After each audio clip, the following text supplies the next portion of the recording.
আমি তো কোনটা লাগছে? আগুন তো মানে প্রথম তো আমি আগে দেখছি আগুন দাও দাও করে জ্বলতেছে সিলিন্ডারের সঙ্গে, মানে এটা সিলিন্ডার থেকে এটা যতটুকু আইডিয়া সিলিন্ডার থেকে আগুনটা ঠিক করছে। কিরকম ক্ষয়ক্ষতি হয়েছে?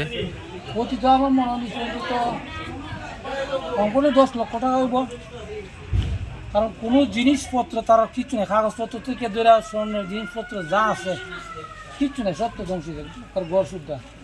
ফায়ার সার্ভিস আইছে পরে? হ্যাঁ, তারা বাড়িতে 2-3জন এমপ্লয়ি আছে, এরা সমস্ত কাগজপত্র সব শেষ। ওই তো কাগজপত্র অবস্থা।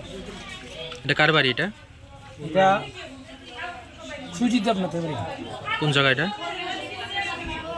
বাসুদেব বাড়ি ভুল ঘোষণা।